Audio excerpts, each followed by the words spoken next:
ইদানিং এইচএসসি পরীক্ষার জন্য ঘর থেকে বের হওয়া যাচ্ছে না। যেদিন যেদিন পরীক্ষা থাকে সেদিন রাস্তায় কিন্তু প্রচুর পরিমাণে জ্যাম থাকে। তো আজকে আমি বাসা থেকে বের হয়েছিলাম খুব দরকারি একটা কাজে। তো কাজে বের হয়ে দিনটা কেমন গেল তাই শেয়ার করবো তোমাদের সাথে। আমি আজকে চলে গিয়েছিলাম মতিঝিল আইডিয়াল স্কুল অ্যান্ড কলেজে। ভাই রে ভাই, কি আর বলবো, এতই জ্যাম। যেই রাস্তা 30 মিনিটে চলে যায় সেই রাস্তা পার হইতে আমাদের 2 ঘন্টা লেগে গেছে। তো আমার কাজ শেষে আমি আইডিয়াল স্কুল থেকে বের হয়ে দেখলাম সেখানে অনেক অনেক ফুলের তোড়া নিয়ে বসে আছে। আর এই যে ফুলগুলো দেখতেছো এগুলো কিন্তু ঘর সাজানোর জন্য খুব সুন্দর কাজ করে। কিছু আপুদেরকে দেখেছি তারা এই ফুলগুলো দিয়ে তাদের ঘরটাকে অনেক অনেক সুন্দর করে সাজায়। তো গাইজ, আজকে আমি তোমাদের সাথে এই ফুলগুলার কোন ফুলের কত দাম সেগুলো আজকে শেয়ার করব। আর কোনটার দাম বেশি কোনটা কম সেটা কিন্তু তোমরা ডিসাইড করবে, কারণ আমার এইসব সম্পর্কে মোটামুটি আইডিয়া একদমই কম। এই যে আয়নাটা দেখতেছো এটার দাম কিন্তু চেয়েছিল 350 টাকা। আর এই বাবুই পাখিটা দেখতেছো, ছোট বাবুই পাখিটার দাম 250 টাকা, আর বড়টা 350 টাকা।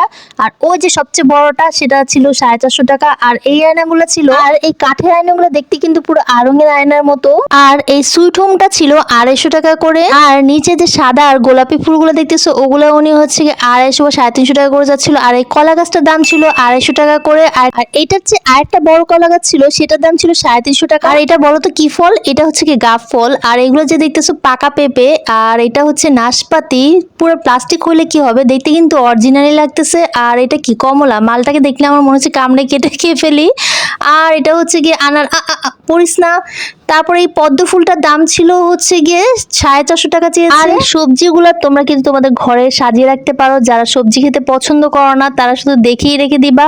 আর ওই যে আয়নাটা দেখতেছো ওইটার দাম ছিল 450 টাকা করে। আর বাবুই পাখির ওই যে বড় বাসাটা ওটা 450 টাকা করে ছিল।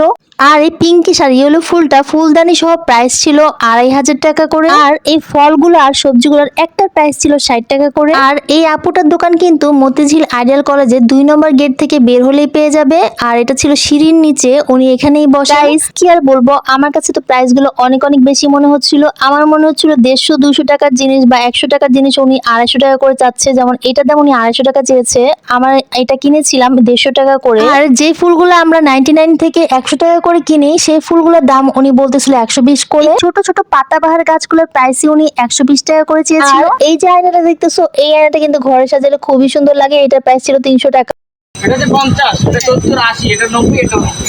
এখানে পাশে একটা ফাস্ট ফুডের দোকান ছিল যেখানে ফাস্ট ফুড বিক্রি করতেছিল। আর তোমাদেরকে তো দেখিয়ে দিলাম কোনটার দাম কত। এখানে তুলনামূলকভাবে কম দামে সবকিছু পাওয়া যাচ্ছিল। আর এই স্টলটার নাম ছিল মুসলিম ফাস্ট ফুড। আর তার পাশেই ছিল একটা হচ্ছে কি কফি কোল্ড, মানে কোল্ড কফির দোকান। তো যাওয়ার পরে আমার অনেক খিদা লেগে গেছিল, তাই এখান থেকে একটা চিকেন ফ্রাই ট্রাই করতেছিলাম। আর এখান থেকে আমি কোল্ড কফি দেখে লোভ সামলাতে পারি নাই, একটা কোল্ড কফিও খেয়ে নিলাম। বড় কথা, এই দোকানের মামার হাতের কোল্ড কফির প্রাইস ছিল মাত্র 50 টাকা। এই জামানায় এসে যে 50 টাকার কোল্ড কফি পাওয়া যায় সেটাই আমি অবাক হচ্ছিলাম। আর উনি সবকিছু খুব সুন্দরভাবে প্রসেসিং করে দিচ্ছিল। পাউডার, হার্শি চকলেট, দুধ, সাথে চকো স্টিকও দিয়েছিল। একদম 50 টাকায় অতুলনীয় স্বাদের একটা কোল্ড কফি খেলাম। কোল্ড কফি খেয়ে আমার আত্মার তৃপ্তি মিটে গেল। আর আমি সাথে সাথে ওনাকে বললাম আমার জন্য আরেকটা কোল্ড কফি বানিয়ে দিতে, যে আমি আমার মার জন্য নিয়ে যাব। কিন্তু মামা বলল যে এই 1 ঘন্টার রাস্তায় এটা আর ভালো থাকবে না, আপনি নিয়ে যেতে পারবেন না। সো এটা আর নেওয়া হয়নি। তারপর আমি এটা কিনে ফেলেছিলাম একটা আংটি। এই আংটিটা কিন্তু খুবই কম দামে ছিল, শুধুমাত্র 20 টাকা দিয়ে আংটিটা আমি কিনে নিয়েছিলাম।